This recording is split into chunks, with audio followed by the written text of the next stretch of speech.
Vamos falar sobre isso?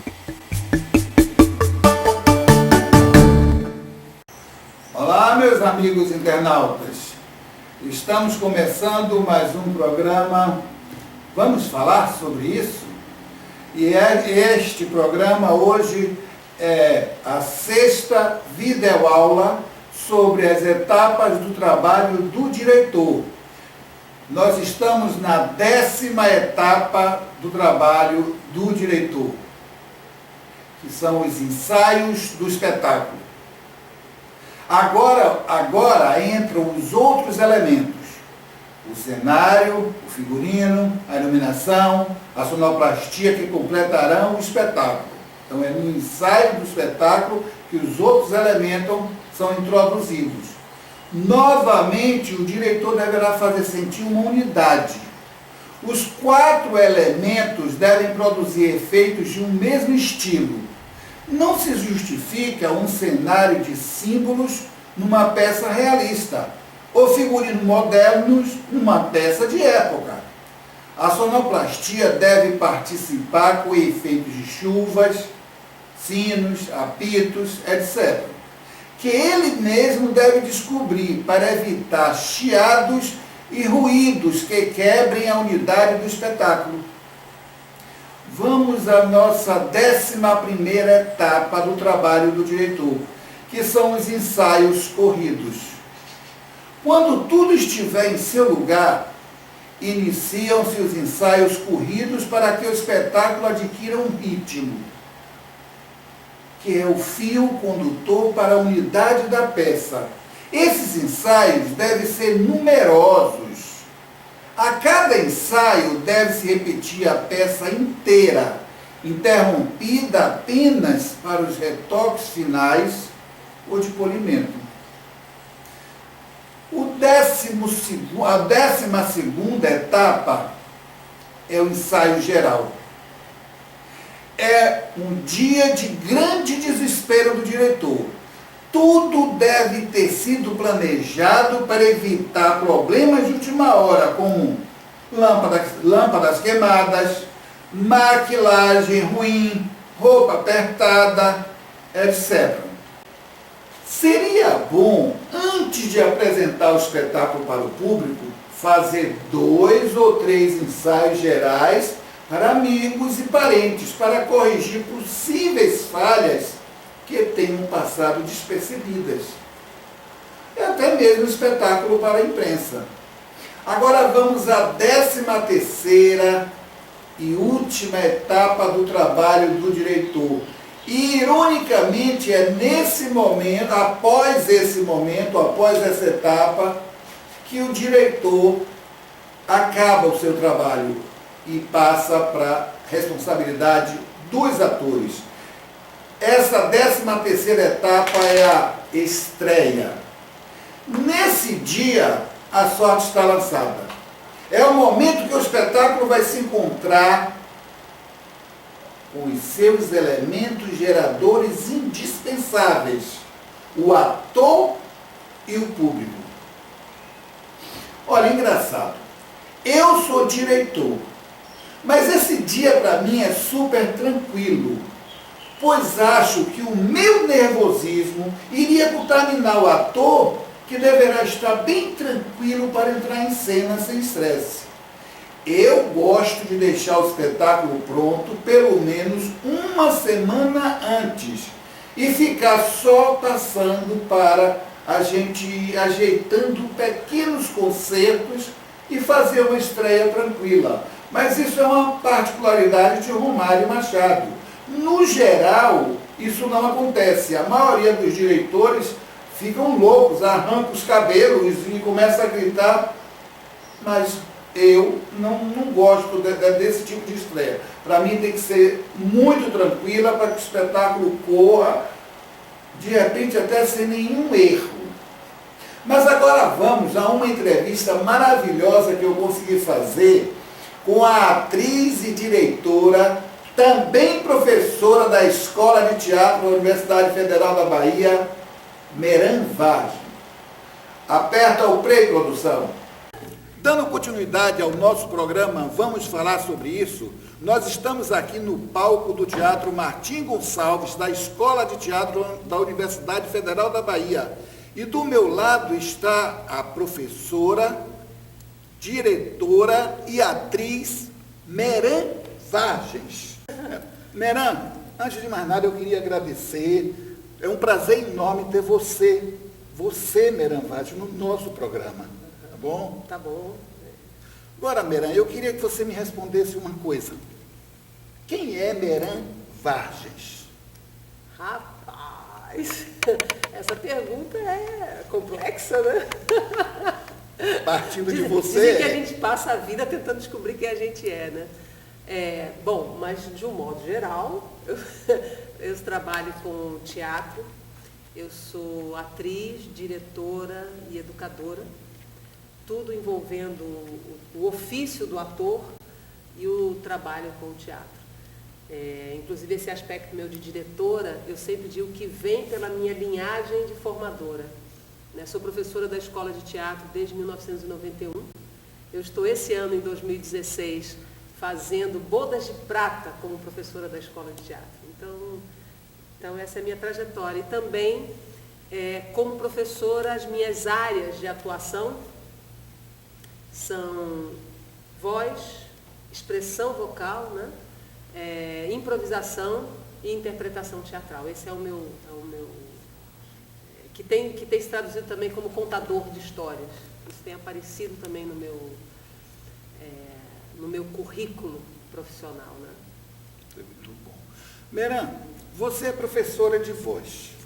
Eu gostaria que você falasse para a gente como é o seu processo de construção vocal dos seus espetáculos. É muito bacana isso, porque você me faz essa pergunta. Pelo seguinte, eu acho que cada diretor tem uma linha por onde ele acaba se apoiando na sua construção. Umas pessoas trabalham mais com a imagem da cena, outros trabalham com aspectos psicológicos, outros trabalham essencialmente com a dramaturgia e etc. Eu, por ter essa linhagem que vem do trabalho direto com o aluno, ator, no sentido da voz, eu acho que fez com que eu tivesse uma audição refinada no sentido artístico, poético da cena. Então, eu acredito, né, que os espetáculos que eu dirija tenham uma preocupação a mais com a sonoridade do que são as palavras ditas. E como é que eu faço esse trabalho? A primeira coisa que eu busquei responder é como é que eu consigo que um ator alcance verdade vocal, que foi até uma terminologia que eu aprendi com a minha mestra, Lia Mara, né? Essa verdade vocal. Isso não tem a ver com realismo, nem com tragédia ou comédia, tem a ver exatamente com o que a gente vai construindo dentro da realidade da cena, da verossimilhança. Então, essa verdade vocal tem a ver com o que eu me proponho na minha relação com a plateia. Daí, dentro desse campo de observação do ofício do ator para conquistar essa verdade vocal, eu fui vendo que os caminhos de construção de personagem passam por uma relação muito, muito direta do ator estar integrado fisicamente, emocionalmente, psiquicamente e na sua estrutura de pensamento. Então, é como a voz vem como um resultado desses campos de ação que são o que mantém a gente vivo, são os nossos corpos, né? E aí, trabalhando com essa dimensão física, emocional, psíquica, de estrutura de pensamento, de dimensão espiritual também, que são as nossas crenças, a maneira como a gente está no mundo, esse elo faz com que eu vá caminhando com os atores passo a passo nessa relação dele com a personagem, dele com a obra artística, dele com a cena. E quando eu digo dele, é dele do mundo que o cerca. Então, se você for prestar atenção nos espetáculos que eu dirigi, só esse aqui que nós estamos apresentando agora, tem Seu Bonfim, com Fábio Vidal, que é inspirado na Terceira Margem do Rio, de Guimarães Rosa. Então, é um texto da literatura brasileira em que Fabinho vai contando essa história, utilizando as palavras dele e utilizando as palavras de Guimarães Rosa. Mas como são essas palavras dele? É dele através de um personagem que ele mesmo criou, Seu Bonfim. Né? Então, a gente parte de uma série de improvisações com metas poéticas. Então, ele tinha que trabalhar essa construção do personagem, essa fluência verbal do personagem, o texto e a voz, por isso fluência verbal, e a ela acrescentar onomatopeias e a ela acrescentar o que de intimidade ele poderia tirar, recolher desse texto de Guimarães Rosa, que não destoasse desse personagem que ele estava criando. Ou seja, o personagem teria que ter também um link com o tipo de vocabulário do Guimarães Rosa. Pode parecer que eu estou falando aqui muita coisa, né? Mas são coisas simples, e quando você está trabalhando, você lida diretamente com isso. E aí você tem um espetáculo que... Você já assistiu, Seu Bonfim? Você tem um espetáculo... Na sua estreia. Na estreia do espetáculo. Do espetáculo, que legal. Você tem um espetáculo que é extremamente vivo, pulsante, e se você tirar tudo que tem nele de cenografia, de figurinos, de maquiagem, e deixar Fabinho e a presença física do Seu Bonfim, com a voz do Seu Bonfim e tal, você tem um espetáculo. Entendeu? É como eu falo desse outro aqui, onde a gente está com o cenário, que é o Amnésis. Você ainda não assistiu Amnésis, né? Você vai assistir hoje. Então, esse espetáculo Amnésis, por exemplo, eu estou fazendo questão de dar exemplo, porque eu acho que para o propósito que é esse vídeo, ele é importante. Então, esse espetáculo Amnésis, ele vem de uma pesquisa que eu fiz com os atores. O que eu sentia como educadora? Né? Que as pessoas do mundo estão deixando de escutar. A gente está ficando sem a menor paciência para ouvir o outro. A gente quer falar, ouvir zero.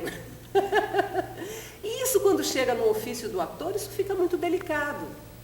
Tanto pelo que é um ator escutar o outro em cena. Muitas vezes a pessoa chega com o seu texto todo memorizado, uma fala depois da outra fala, depois da outra fala, e entre esses meios tem a fala do outro ator, mas eu estou muito mais ligado no que eu tenho que falar do que em me relacionar, em que isso que eu falo é uma resposta ao que o outro fala comigo. Né? Toda voz, toda fala tem um endereço, ela é endereçada a alguém. Então, quando eu percebi isso em sala de aula, eu comecei a redimensionar alguns aspectos do meu trabalho como pedagoga. E na pesquisa, comecei a fazer, vamos trabalhar agora com a voz que escuta. E aí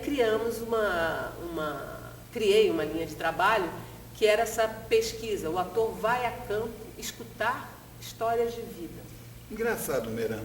Essa coisa do escutar, é muito interessante esse estudo, porque no palco a gente tem que conceber a ideia de que nós somos personagens. Nós não sabemos o que o outro vai falar. Então a gente tem que ouvir o outro para que nossa fala tenha sentido. Exatamente. Então, mas no dia a dia a gente não para ouvir o outro.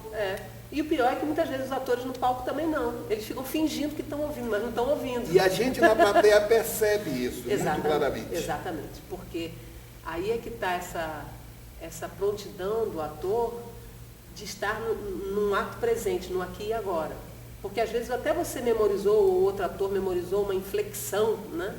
A gente até não chama às vezes de intenção, chama uma inflexão, quando na verdade é uma intenção, ele tem a intenção de dizer aquilo, e porque tem aquela intenção, a voz sai daquele jeito e sai com aquelas palavras, né? Mas aí o cara sempre repete aquele jeitinho, oi, tudo bem? Oi, tudo bem? Né?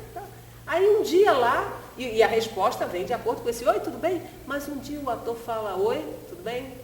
Falou um pouquinho menos, e o outro responde do mesmo jeito, ou seja, você vê que não tem escuta para o ato do momento presente. Bom, mas aí o que é o resultado desse espetáculo Amnésis? É porque o que eu escuto, eu reajo. Exatamente. Então, eu tenho que reagir ao que eu escutei. Os atores, infelizmente, a gente tem uma carga de atores que está acontecendo isso. Ele simplesmente memoriza o texto e espera a hora dele falar. Exatamente. E isso não é teatro. Isso tira essa qualidade de verdade vocal. A verossimilhança. De verdade vocal. Né? De quando a pessoa soa, a sua voz soar com inteireza com aquilo que está acontecendo no palco. Né? Essa verdade vocal que você fala, na minha visão, ela está muito ligada também à fé cênica. Sim. No contexto geral. Exatamente. A verdade vocal está inserida na fé cênica. É. Isso é muito interessante. E é muito difícil hoje a gente ver ator fazer isso. Parece que os atores existiram. Hoje existem artistas. Hoje você vai ver que lá no meu livro, A Voz Articulada pelo Coração, tem um texto que é falando sobre isso. O papel da verdade no jogo do faz de conta. Se chama assim esse capítulo. Bom, mas voltando aí para o Amnésias, então o que acontece? Os atores foram para a rua, escolhemos 3 áreas da cidade de Salvador, escutar histórias de vida. E aí perceber a voz das pessoas, o texto, coletar essas histórias. E depois a gente, em sala de ensaio, foi trabalhando com essas histórias em como eu fui afetado por aquilo que eu ouvi, como é que essas histórias foram se desenvolvendo, né?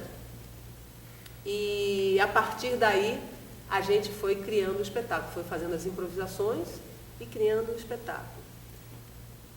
E eu acho que esse espetáculo particularmente traduz muito desse modo de trabalhar com a voz, aonde a gente vai encontrando dentro do contexto da improvisação, dentro dos estímulos dados, aonde sempre o corpo é uma morada, é um disparador desse processo da voz, porque ele também abre o imaginário. Então, na atitude física em que eu me coloco, e como eu recebo, e como eu vou percebendo o mundo e me percebendo dentro do contexto da cena, das improvisações, eu vou liberando a voz para que essa voz possa estar alinhada com a minha perspectiva de personagem. Ou seja, com a minha perspectiva poética, de artista, né, da cena. Então, eu acho que esses são mais ou menos os caminhos que eu vou traçando para criar o espetáculo em si. E quase sempre, os espetáculos que eu dirijo, não é só, mas quase sempre eles têm uma autoria, uma composição cênica, né? Eu diria que eu trabalho muito com a construção de dramaturgia cênica. Meran, nós vamos encerrar essa entrevista, eu quero te pedir que você diga alguma coisa para quem está começando a carreira artística, mas antes, eu quero te botar assim, encostar você na parede. Me encoste na parede? Eu estou sexagenário. Então eu acho que eu não quero morrer ainda antes de ser dirigido por você. Isso é me encostar na parede, fica a seu critério. Agora vamos voltar à entrevista, porque é um prazer ser dirigido por você. Já fui dirigido por você uma vez, tenho o prazer de dizer em Círculo de Giz Caucasiano. Quando eu entrei aqui na faculdade, nós fizemos essa peça e você era a nossa diretora. Então foi muito gostoso a experiência, eu gostaria de repetir, mas não como trabalho de sala de aula, como um trabalho profissional. Agora eu queria pedir a você que dissesse, as pessoas que estão começando hoje, que acham que fazer teatro é ganhar dinheiro, é aparecer, a televisão está tornando as pessoas autômatas. Eu cito muito, Fernanda Montenegro diz que a televisão cria autômato, cria artistas, mas ator para pisar no palco, poucos existem. E eu concordo muito com ela. Que conselho você daria para quem está começando a fazer teatro? Que conselho? Olha, a primeira coisa que eu digo é se abra, né? Se permita. O ofício é árduo e só segue nesse ofício quem sente muita necessidade dele, né? É um ofício que se revela pela perseverança. Então, o conselho que eu dou arregace as mangas, procure as pessoas, assiste teatro, assista muitos espetáculos, faça todos os cursos que aparecerem e que você tiver possibilidade de fazer, né? E se dedique. Nada, absolutamente nada no teatro cai do céu de mão beijada. Não. São ossos do ofício, certo? A gente, no nosso trabalho do dia a dia, que conquista as coisas. E, obviamente, alimentar a paixão. Você tem que todo dia regar aquela florzinha, regar aquela semente, cuidar, botar na sombra, botar no sol, porque é um alimento diário, precisa de cuidado, muito cuidado. Meran, não precisa lhe dizer a alegria que eu tenho de estar aqui do teu lado, depois de tanto tempo, o quanto a gente já se conhece, e eu quero lhe agradecer imensamente a sua participação nesse programa, porque só vai crescer o nosso programa. Não fiz questão de fazer uma entrevista pequena, porque tudo que você falou tem uma importância tão grande que é preciso ter dita. Muito obrigado e eu espero que a gente se encontre mais vezes. Tá certo. Ok. Nem que, né, vamos programar um palco aí para você, nem que seja uma coisa de 20 minutos, né? Tá aí. Um acontecimento. É por isso que eu estou trazendo um presente para você de grego, tá bom? Tá bom. Tá.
Gente, essa entrevista de Meran foi simplesmente o máximo. E vamos voltar ao nosso estúdio para encerrar o nosso programa com a promoção do smartphone, ok?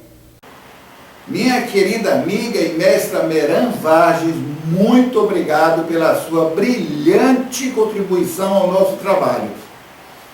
Foi, supimpa. Um beijão para você. Agora, dando continuidade ao nosso programa, vamos falar sobre isso? Vamos à nossa promoção do smartphone. O smartphone LG com TV digital e 3 chips. Mas para você ganhar esse smartphone, você tem que responder a seguinte pergunta: Qual o nome do primeiro teatro fundado na Bahia? Qual o nome do primeiro teatro fundado na Bahia? Hoje daremos uma pista para facilitar. O incêndio foi no dia 6 de junho de 1923. 1923. Se você sabe a resposta, escreva para o e-mail, os e-mails que estão passando aqui, rmb45@uol.com.br e espaçoculturalbina@hotmail.com. Lembrando que espaço é sem cedilha. Já temos uma lista de pessoas que acertaram a resposta. Eu quero mandar um abraço aos participantes: Noemi Corrêa, de Pariqueraçu, Nelson Machado, de Salvador, Sueli Costa, de Feira de Santana, Bahia, Cornélio Osvaldo, de de Santo Amaro, na Bahia, Angelina de Jesus, de Ribeira do Pombal, também na Bahia, e Antônio Soares, de Extrema, Minas Gerais. Extrema é uma cidade que faz divisa com São Paulo. O pessoal está participando. Agora, se você quiser divulgar o seu trabalho de arte, até mesmo participar aqui, dando uma entrevista para engrandecer o nosso programa, você pode ligar para a produção diretamente pelo fone zap 98181 1740.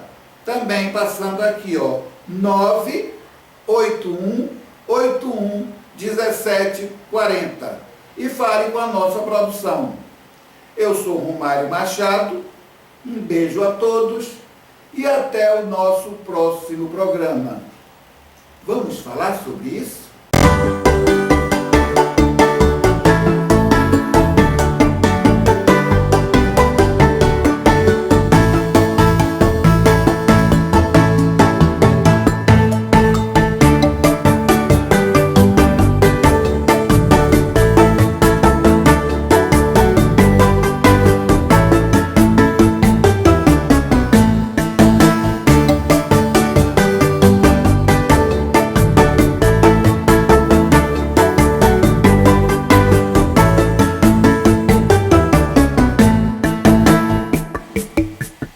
Vamos falar sobre isso?